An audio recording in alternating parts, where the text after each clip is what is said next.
انہوں نے جو ہے ہم سے کوئی مدد نہیں مانگی ہے، نہ ایرانیوں سے نہ فلسطین کی مدد فرما۔ اے رب کریم اہل فلسطین کو، فلسطین کے مجاہدین کو پروردگار فتح و نصرت عطا فرما۔ رب کریم ان کی شہداء کی درجات کو بلندی عطا فرما۔ رب کریم وہ معصوم جو زمین کے شہید ہوئے، رب کریم ان کے خون کو نتیجہ خیز بنا دے۔ رب کریم وہاں کی بیوائیں، وہاں کی یتیم، اے پروردگار یہ بیوائیں اور یتیم جو ہے اللہ ان پر رہے۔ افطر تو فتقبل منی، افطار کیجیے حضرات۔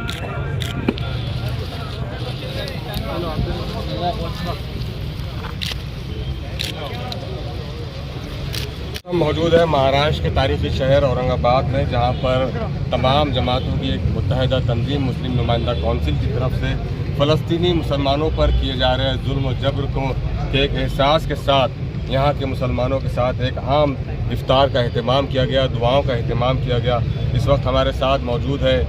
مسلم نمائندہ کونسل کے ذمہ دار جناب ضیاء الدین صدیقی صاحب، الیاس فلاحی صاحب، معراج صاحب اور تمام ذمہ داران۔ آئیے بات کرنے کی کوشش کرتے ہیں کہ کس احساس کے ساتھ جو ہے تو اس افطار کا آج انعقاد کیا گیا اور کیا مطالبات جو ہے تو مسلم نمائندہ کونسل اس افطار اس دعائیہ تقریب کے ذریعے حکومت تک پہنچانا چاہتی ہے۔ میں ضیاء صاحب آپ سے پوچھنا چاہوں گا کہ ایک سادہ سی جو تقریب افطار کی رکھی گئی کس احساس کے ساتھ رکھی گئی؟ یہ اس لیے رکھی گئی ہے کہ ہم ان کے ساتھ کھڑے ہیں، یہ بتلانا مقصود ہے۔ جو لوگ کھلے آسمان کے نیچے روزہ کھول رہے ہیں، جو لاشیں سمیٹ رہے ہیں، جن کی تدفین کر رہے ہیں، 35,000 سے زیادہ لاشیں اپنے بچوں اور عورتوں کی اٹھا چکے ہیں، اس کے باوجود بھی وہ اسرائیل کے خلاف گھٹنے ٹیکنے پہ تیار نہیں ہیں۔ وہ اپنے ایمان، اپنی استقامت کا وہ مظاہرہ کر رہے ہیں اور 6 مہینے ہو گئے ہیں، لیکن اسرائیل کے سامنے ان کی طاقت کمزور نہیں ہوئی الحمدللہ۔ ہم ان کے ساتھ کھڑے ہو کر یہ اظہار کرنا چاہتے ہیں کہ ایمان کا دعویٰ تم نے کیا، ایمان کا دعویٰ ہم نے بھی کیا۔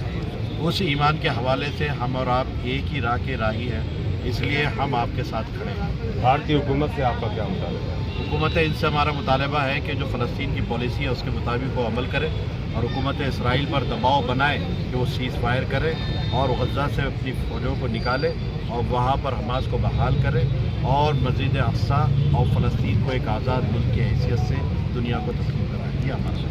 عام طور سے آپ لوگ دیکھتے ہوں گے کہ جہاں کہیں بھی افطار کا انعقاد کیا جاتا ہے بڑی شاندار تقاریب کا، منڈپ کا، ٹیبلز کا، اچھے مشروبات کا انتظام کیا جاتا ہے، لیکن آج کھلے آسمان کے نیچے ایک کھجور اور ایک پانی کے بوتل کے ساتھ یہ احساس کرنے کی کوشش کی جا رہی ہے اور یہ پیغام دنیا کو دینے کی کوشش کی جا رہی ہے کہ پورے ہندوستان کا مسلمان، بالخصوص اورنگ آباد کا مسلمان، فلسطین کے مسلمانوں کے شانہ بشانہ کھڑا ہے اور ان کے اس ظلم کو، اس تکلیف کو وہ محسوس کرتا ہے اور حکومت ہند سے یہی مطالبہ کرتا ہے کہ وہ فلسطین کی ہر ممکن مدد کرے اور اسرائیل کی سخت سے سخت۔ کیا مطالبہ ہے آپ کا؟ حکومت ہند سے اس معاملے میں یہ مطالبہ ہے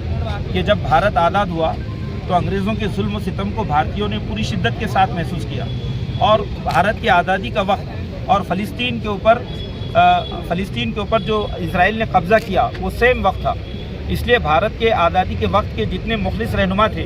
انہوں نے فلسطین کی آزادی کی شدت کو محسوس کیا اور بھارت کی خارجہ پالیسی میں اس کو شامل کیا کہ فلسطین کی آزادی بھارت کے خارجہ پالیسی کا اہم حصہ ہے۔ تو اس وقت ہم حکومت ہند سے یہ درخواست کرتے ہیں کہ وہ اسرائیل کے دباؤ میں نہ آئیں اور جس طرح سے بین الاقوامی سطح پر بین الاقوامی عدالت نے بھی اور بین الاقوامی عوام نے بھی اس بات میں اس کا افطار کا اہتمام کیا، جس طرح فلسطینی افطار کا اہتمام کر رہے ہیں اسی طرح کے اوپر آج اورنگ آباد شہر کے شہریان بھی جو ہے تو کر رہے ہیں۔ تو میں سب سے پہلے تو اسرائیل کی مذمت کرتا ہوں، حکومت ہند سے مطالبہ کرتا ہوں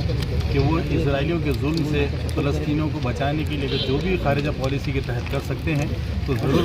کریں اور ہم دعا کرتے ہیں اللہ سے، اللہ فلسطینیوں کے اوپر